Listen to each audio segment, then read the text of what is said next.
reason for the pandemic increasing, and that may be because, from my observations, most folks are wearing a mask while they're doing that, and that's a good thing. But I would counsel everyone in all circumstances to maintain social distancing and masking. Jim, would you like to ask a follow-up? Yeah, follow-up. Are contact tracers specifically asking people if they have been at protests within the last week or two? I don't think they are, but I'm told that King County assessed when people came in for a test, and when they said, I've come in because I was at a protest and I want to get tested, there were about 5,000 of those people, and their positivity was extremely low, like 80% lower than the rest of the population. Is that right, John? Did I describe that correctly? Right, indeed, in that testing. And in the case and contact interviews, folks will be asked where they've been, have they been in large crowds? And so sometimes that indeed comes up in the conversation. And when it does, that's noted. Some folks at some period of time, I think, were including that as a perhaps specific question, but it's not the usual question. So in the normal course of conversation, where we're interviewing folks, finding out where they've been, what their activities have been, those conversations do come up. Next question is from Keith with Como. Governor, Secretary Weisman didn't have an answer for what's going to happen with operators. That was supposed to take effect today. I'm sorry, I missed that. You cut out there. Secretary Weisman says there's no guidance yet for gyms. That was supposed to start today. What's your guidance for them when they're trying to figure out how many people they can allow in and what they're supposed to do? Yeah, we're trying to give a more nuanced advice to them. That'll happen in the next few days. We're trying to work with the industry to come up with a definition of what a separate facility is. And we think we can do that in a way that will give them more options and not increase the risk of the virus and transmission. So we're getting through those definitions. Sometimes it's not as clear what one gym is when you have a gym with 3 different segments and a wall between them. We just need to figure out what those definitions are. I'm confident we'll be able to work that out in the next few days. Take that as a follow-up. Yeah, Governor, as far as the bar owners and the restaurant owners, what kind of help are you going to give them if this goes beyond 2 weeks? Some of them are saying they're okay if this is a limited time, perhaps 2 weeks. How long is this limit going to go on alcohol? Well, we can't give a specific date. It depends on how many people wear masks in their social settings, because the more people wear masks in their social settings, the more we'll be able to open up our economy in general. So it depends. It depends on how many Washingtonians, want to pitch in on this. That will determine when we can open up bars and the like, because that will determine how we can get this pandemic virus under control. As far as help to these businesses, this is something that may be in the realm of the possible. It depends significantly on what Congress does in this relief package. As you know, we already have a $9 billion hole in our state budget, so we are most eager for the federal government to come through. Now, we have some additional funds available from the CARES package, but believe me, there's 10 times as many claims on that as there are dollars in the package from the previous packages.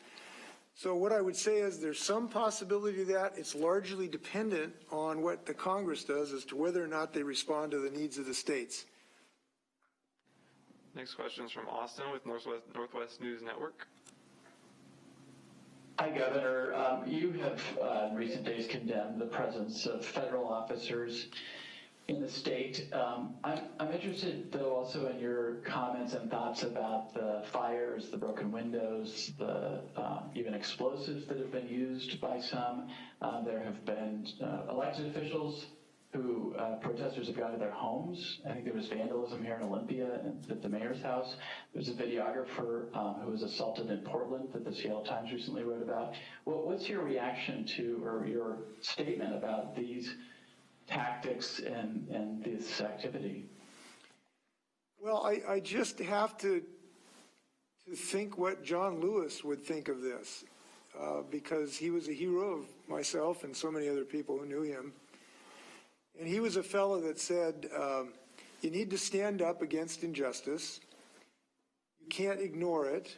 you can't wish it away, and that you should be willing to stand up. And he told a story about the shotgun house that his aunt had, about all standing up against the tornado and the wind.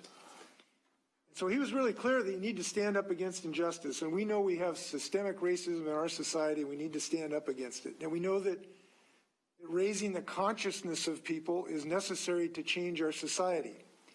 And there have been tens of thousands of protesters who have peacefully protested, asking our community to change. And I think it's had a tremendous effect to raise the consciousness of people. But John was in the ilk of Mahatma Gandhi and Nelson Mandela and Martin Luther King, who recognized the power of peaceful protest and that violence in that system ultimately was not beneficial to the cause. So there has been violence during some of these activities. It has largely not been, at least to my knowledge, of the people who actually were associated with the Black Lives Matter. It was, frankly, some other different groups. And it's very unfortunate. And we hate to think people can get hurt. So that violence, I would speak against it in all its forms, not only because it can hurt people, but I don't believe it's helpful to the ultimate cause, which is to raise the consciousness of our society to say that we're going to stand against racial injustice. It's already had considerable success, but I hope violence will not continue to mar it. Now, that does not diminish my criticism of the president, who intentionally tried to foment anger by unnecessarily putting federal forces where they were not requested and not needed to foment violence. And he's done this repeatedly, and it's most disturbing.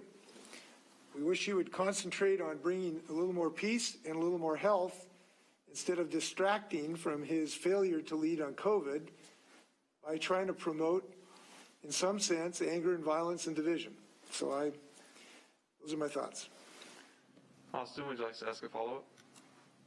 Just briefly on public schools, you said you'll have more to say in the coming days, but you also noted that school districts, including the Olympia School District today, have announced they're going to start the school year doing online, remote learning only. At the end of the day, is this going to be a decision in the hands of the 295 school districts? And what role, if any, does the state have to play at this point? Well, we have played a role already, and an important one, because we have promulgated quite a comprehensive, robust series of guidelines that the districts have to follow if they are going to have on-site learning. And those are some of the most robust in the country. And they are based on science, and they're based on our knowledge of this virus, and they're based on our love for our kids and our recognition that we are not out of the woods yet. So we already have standards that districts have to meet if they are going to reopen. That's the state component. At the moment, the decisions moving forward have been in local decisions, but they have to meet those guidelines if they are going to reopen. As I've said, I may have some more to say about this in the future, and I'll wait until I come up with that to tell you. Next question is from Alexis with the News Tribune. Governor, can you respond to the new GDP report and how it might be influencing your thinking about Washington's economy going forward? Well, we haven't done a deep dive on this, but it's not shocking to me of what it relays. It relays kind of my general perception of the status of our economy, which is great concern. Certainly the news from Boeing is our most recent concern on top of the COVID slowdown, or as part of, or as a sequelae of the COVID slowdown. So that particular report is not, it's disturbing, but it kind of confirms what our general belief is about what we face in the upcoming days. And it's why I think that we should be so committed and resolute in bending this curve of this pandemic down so we can continue to open our economy. And we know we have to do that if we are going to open our economy. It's one of the reasons in the last week or two we've issued a series of things that we hope will have an action of reducing the transmission of this virus so we can increase our economic activity. We know how important that is. Alexis, would you like to ask the follow-up? No, thank you. All right. Next question is from Carolyn with South Seattle Emerald. Hi, yes. So I have a couple of questions that are related. One, can you please provide an update on the relief fund for undocumented workers? Yes, we have made a proposal. We're talking to legislative leaders about that and hope to have that resolved when we get the response from the legislative leadership. And we hope that'll be in days. So the package is complete. We just need some feedback from the legislators.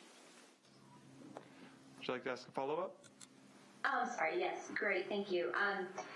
So in the event that the U.S. Senate doesn't crumble on its position and does impose serious cuts to employment benefits that would start then in just 2 days, if they get a package through, based on what you said to Rachel's question, wouldn't the state be caught flat-footed, plan in place to support an increase in household need? From my understanding here in South Seattle, at least, people are just barely getting by as is right now, and there's a very real threat of homelessness or hunger for many folks, particularly for our BIPOC communities and immigrant communities. We don't know if we have authority to do this without congressional authority to take that step. And it would depend on what Congress did or did not do. So we need Congress to act expeditiously to solve this problem. And it should not be difficult.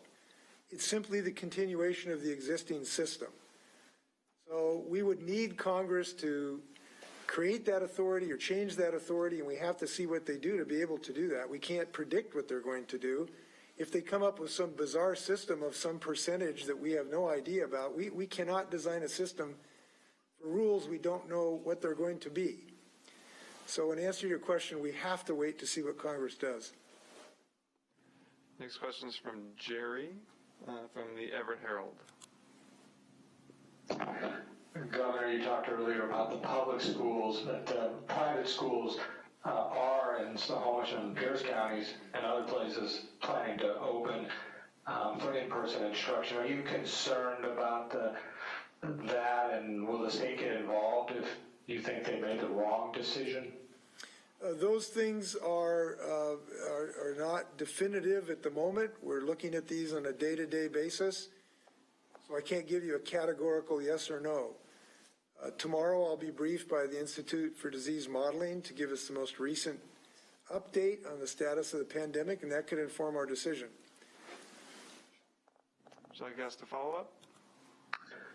Sure.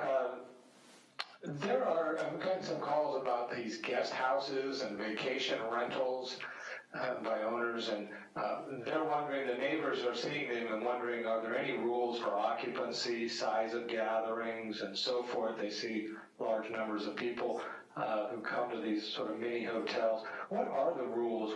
What do they have to comply with? Well, the rules are the gathering rules that are in place, and those affect those situations as it does any setting. We just can't hang around with, 30, 40, 50 people in these circumstances. It's just too dangerous. And frankly, that's going on right now, and it's why we're having a difficulty.